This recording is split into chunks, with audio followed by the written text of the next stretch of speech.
Entrevista Venevisión. Líder en opinión. Por tu canal independiente, Venevisión.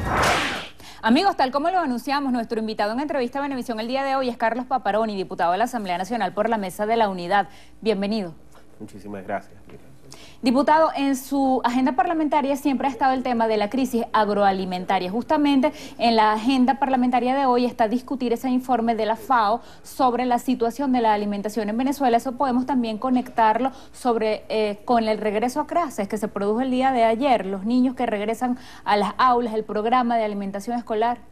Sí, mira, hoy cuando nosotros revisamos lo que es el programa o el informe de la FAO que salía hace aproximadamente un par de días, una semana, lo que nos llama porosamente la atención, que la FAO, que entregó premios a lo que fue las gestiones del gobierno, es la misma FAO que hoy está alarmada porque Venezuela representa como el país en que más creció los índices de desnutrición en los últimos 10 años del continente.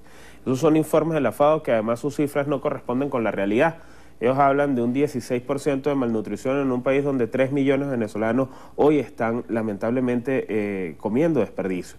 Hablan de la desnutrición en un país donde hoy la deserción escolar, que está más o menos en una cifra cercana al 70%, estamos viendo que la principal razón para la deserción escolar es justamente la crisis alimentaria. Es que no hay comida, que los planes en lo que son las escuelas, los programas de alimentación escolar, pero sobre todo en la crisis que tiene hoy el venezolano de poder llevar comida a su mesa para que su hijo pueda ir a clase. Hoy tenemos una Venezuela donde lamentablemente todavía no hemos comenzado el pico de consumo en lo que es alimentación, que es la segunda semana después de la reactivación de clases.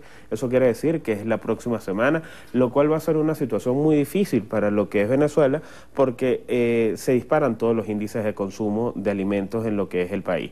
Pero hoy vemos que nuestros inventarios, que nuestra reserva, que nuestra producción no está llegando lo suficiente, o no producimos lo suficiente. Hoy cuando vemos, y además las soluciones que ha planteado el gobierno nacional, lamentablemente lejos de ser una solución, lo que ha sido son políticas, se han quedado simplemente en lo que es el nombre. Hoy vemos las cajas CLAP que no son una solución. Hace un par de días decía el presidente Maduro que tenían que llegar a las escuelas. Desde que inició este programa, las escuelas y los índices de deserción escolar por temas de falta de comida han ido incrementándose alarmantemente. Hablaban, por ejemplo, del Plan 50. Eso fue hace casi una semana, un poco más de una semana, y hoy no conocemos qué rubros entra dentro de lo que es el Plan 50, y lejos de eso lo que hemos visto que ese miedo, esa zozobra que ha generado, la amenaza de control, de afianzarse en el control de precios, lo que ha hecho que hayan rubros que hayan comenzado a subir o que hoy se consigan en el mercado negro muchísimos más costosos o que comienzan a desaparecerse. Y lejos de eso, una de las cosas que para mí es una burla, desde la parte como lo veamos, es ese nuevo plan conejo. Mira, si tú lo ves en la parte técnica, por cada conejo que aquí se produzca en el país se podrían producir 20 gallinas, que además son la razón o lo que produce la proteína animal que más se consume, que es el huevo. Pero además, conociendo al gobierno, estoy seguro que Freddy Bernal y que todos los que hablaron del plan, que lamentablemente el ministro de Agricultura del país no sabe que son animales donde sus heces son altamente ácidas, que producen escabiosis, que producen sarna. Más allá de eso, lo que es una falta de respeto para con el venezolano, que en la mayor crisis que tenemos hoy en nuestro país, sigan inventando y salgan con este tipo de planes, nos las vendan como las soluciones cuando estamos cansados y agotados en una Venezuela que hoy está pasando hambre. Diputado, aparte de esa agenda en materia alimentaria y social que usted plantea, la oposición sigue adelante con una agenda política que incluye unos comicios regionales que ya están a las puertas. Usted mismo se midió como candidato a las primarias de la oposición en el estado Mérida, no resultó favorecido, va a trabajar con el candidato que ganó. Cuéntenos cómo incentivar el voto en las próximas elecciones regionales. Mira, totalmente. Lo primero que nosotros tenemos que decir con toda responsabilidad, que esto no son unas elecciones normales. Aquí no solamente es el proceso de llegar a las gobernaciones y desde las gobernaciones generar las gestiones, sino además tenemos hoy la responsabilidad de que las gobernaciones se vean como un nuevo espacio, como un nuevo escenario dentro de las luchas por el cambio que nosotros tenemos que dar hoy en el país. Hoy el compromiso que pueda existir dentro de la unidad, sin importar los colores, los partidos o la militancia, es justamente por poder demostrar pero sobre todo por poder darle a la gente ese cambio que necesita y que tanto nos ha costado y que ha luchado. Desde Mérida, pasando por Vargas, por Táchira, por Valencia, por todos y cada uno de los rincones, hoy hay un compromiso que hay que entender que el plan colectivo, que es el país que tiene que estar por encima de las individualidades. Hoy nosotros vamos a unos comicios el próximo 15 de octubre donde la gente y aquellos que hoy tienen dudas de participar o no, tienen que pensar cómo es más fácil generar o generar los cambios que hoy estamos buscando, si con cualquier gobernador del oficialismo o con un gobernador del cambio, con un gobernador que se preocupe más de estar con la gente, de participar con la gente, de solucionar los problemas de la gente, o con alguien que simplemente tenga que estar bien con la cúpula de turno. ¿Hay algún sector interesado en la abstención? ¿A quién favorecería la abstención? Mira, nosotros lo que creemos que es parte del gobierno nacional el único que puede favorecerse con la abstención, y que lamentablemente hay personas que por acción o por omisión pues caen en este juego. Hoy es este gobierno el que ha tratado que nosotros nos retiráramos, este gobierno el que ha tratado de que nosotros nos abstengamos, y la abstención solo favorece al gobierno nacional, porque además hoy no votar en este país, hoy no participar, dejar que otro escoja, es la manera más fácil de permitir o de afianzar o de decir que lo que está bien, que esto es como nos han administrado, que el hambre que han generado, que esa gente buscando comida en la basura, que la deserción escolar, que todo eso está permitido y que además no les estorba. Hoy nosotros tenemos que ver el voto como una herramienta de lucha, como una herramienta de irreverencia, como una forma de levantarse como venezolano y seguir luchando. Quisiéramos aprovechar que pertenece usted a Primera Justicia para pedirle un comentario sobre el fallecimiento del concejal Carlos García, quien murió justamente estando en condición de privado de libertad. Así es, para nosotros, mira, Carlos García para Primera Justicia, pero además para la unidad, es un caso muy especial, y una de las cosas que nos llena no solo de frustración, sino de indignación, es el manejo que trata de darle el gobierno nacional.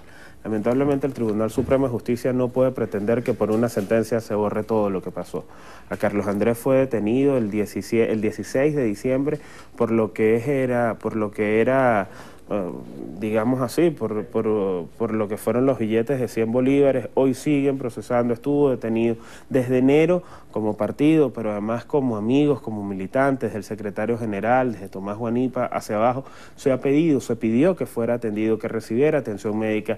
Estando detenido, sufrió una ACV, fue trasladado de Guasdualito a San Cristóbal, a un hospital donde no había oxígeno, donde no estaba lo esencial, por la crisis hospitalaria que vivimos en el país, y fue totalmente, mira, no se le permitió la asistencia oportuna. Tenía firmada una orden para ir a su casa 2 días antes de que falleciera, fue que se generó esta orden. No fue trasladado porque no había un vehículo para trasladarlo. Hoy lo que estamos viendo es que más allá de la condición política de Carlos Andrés, fue un venezolano, y fue un venezolano que lamentablemente estaba siendo detenido y que no fue atendido a tiempo. Hoy este gobierno fue el mismo que llegó hace 18 años hablando de esas condiciones. Una de las cosas que a mí me gustaría escuchar, o que lamentablemente para mí fue muy fuerte porque yo crecí escuchando a esta revolución. Cuando la revolución llegó yo tenía 10 años de edad. Escuchar a Delcy Rodríguez ayer hacer un juicio de valor tan rápido, leerlo por las redes sociales, haciendo un juicio tan rápido, mira, a ti te demuestra que esos mismos que llegaron hablando de derechos humanos, de perseguidos, de presos políticos, son los mismos que hoy se divorciaron totalmente y están hablando y están haciendo lo que ellos tanto rechazaron. Diputado, el caso Venezuela se ha convertido no solamente en hemisférico, internacional, porque hasta la Unión Europea se ha manifestado. Justamente ahorita en Nueva York se desarrolla una reunión entre el presidente de Estados Unidos, Donald Trump, y también los mandatarios de Colombia, Brasil, Panamá y la vicepresidenta de Argentina. ¿Cuál es su lectura? Le voy a leer textualmente 2 frases que pronunció el presidente estadounidense. Dijo que urge la restauración plena de la democracia y de las libertades políticas en Venezuela, y también dijo que está preparado para más acciones sobre Venezuela.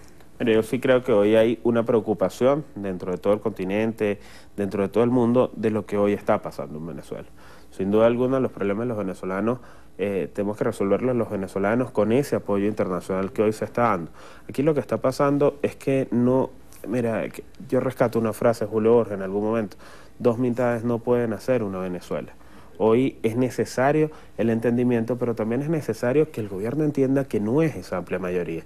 Es necesario que entiendan que hoy son mucho menos de los que fueron hace 18 años, que hoy la gente quiere cambiar, que hoy no se le puede detener los cambios a los países ni con la represión ni con la persecución, sino por el contrario, que aquí tiene que trabajarse en la democracia, que hoy no pueden haber o no pueden seguir existiendo casos como los de Carlos Andrés, que hoy no puede haber y no puede existir casos como que la gente no mande a sus hijos a la escuela porque no tienen que comer, hoy no puede existir casos en Venezuela cuando deberíamos tener 22 millones de hectáreas sembradas y apenas estamos llegando a los 4,5 millones. Hoy no puede existir en esa Venezuela, en esa potencialidad que tenemos nosotros, que haya gente buscando comida en la basura. Eso es lo que para nosotros es urgente cambiar. Esto no es un problema de políticos, esto es un problema entre la gran mayoría de los venezolanos y un pequeño grupo que pareciera que no acepta o que no quiere generarle a los venezolanos los cambios que tanto hemos perseguido.